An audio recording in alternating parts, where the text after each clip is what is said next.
Thank you so much for being here today. Uh, I have a few questions for you to help us all know more about this project.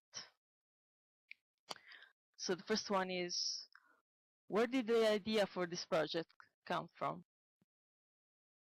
or come about? Well, I'll take this first question.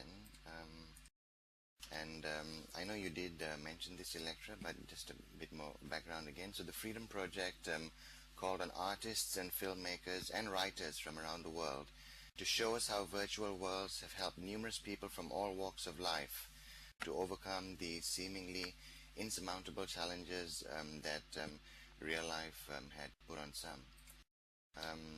This was in the end a truly remarkable event for me because of the willingness of so many people to share intimate stories of themselves to try and help others. The event itself would not have come about, Electra, if not for three amazing people, who are the co-organizers. Gentle Heron, representing the executive team of Virtual Ability Inc., Diane Elton of the Center for MECFS and Other Invisible Illnesses, and Freewheeling, UWA Virtual Arts Curator.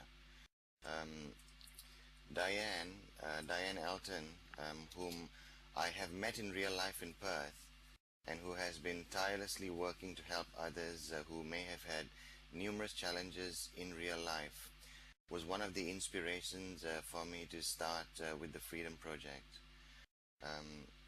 The other inspiration was Professor Ted Snell, who proposed the theme of freedom when he heard that we were looking to have an art and film project of this nature.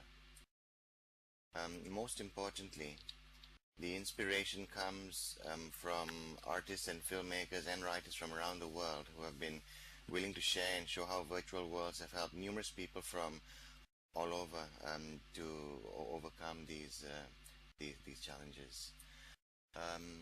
Yeah. I hope that answers the question. Thank you. So next question, what kind of impact do you wish to have with general virtual worlds audiences? Well, sorry for hogging the stage, but this question, should be answered by Diane Elton, and I am going to provide an answer on her behalf. She was going to be here in avatar form, and I was going to speak her answer for her, but she's trying to regain her strength after being ill at the moment, so she's not here. I'm going to speak as if I am her. So these are her words.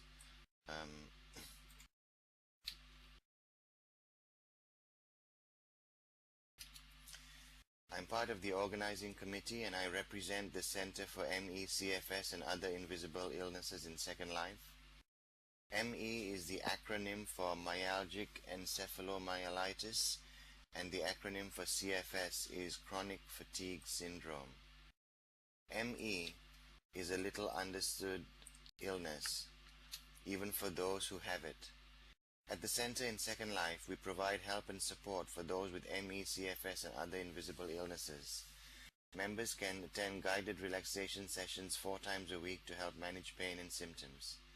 There's a weekly research discussion group, a weekly support chat group, and a book group, all where people can meet in real time from the comfort of their homes and even from the comfort of their beds and receive help and support from other sufferers. Many of these people cannot leave the house or even their beds in real life.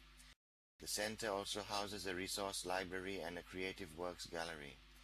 If you'd like to visit the center, a landmark can be provided later. For some of the work of for some, the work of putting together an entry has been quite a physical and mental effort. Those who did so with honesty and openness and were very moving with their inspiring stories. Through your creative works in your personal stories, The exhibition raises the awareness and consciousness of those in normal health and invites them into the worlds of those who live with illness and disability day to day. When one has an illness or a disability, it's not uncommon to feel that the wider community and even sometimes friends and family, and I dare say it, even doctors sometimes do not understand what we go through. This exhibition demonstrates in a really wonderful, creative and inspirational way that although people with illnesses and disabilities may be limited in real life, they are not limited in spirit, joy, determination, and creative expression. Someone said to me recently when I told them about this project, why would they sit at the computer all day? They should be out in real life enjoying it. She had no understanding that sometimes, because of illness and or disability, the way one can operate in real life may be severely curtailed. To quote a good friend of mine, Jane Olsen, the Freedom Project transcends its virtual location, in my opinion, because of the deep artistry and the emotion of the submissions. For those of us here today, Second Life is not a game, no fantasy, but an extension of real life. It's a place where we can be creative and express and socialize. Many of us are cut off from real life because of illness.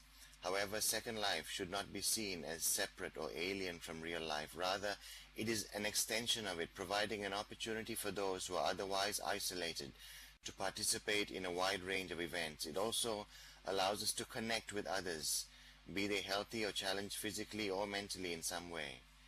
The creative process, therefore, transcends Second Life. It is real life. This is what Diane shared, and that's the end of me expressing her words. Thank you, Diane, for being one of the main inspirations for running the Freedom Project in the first place.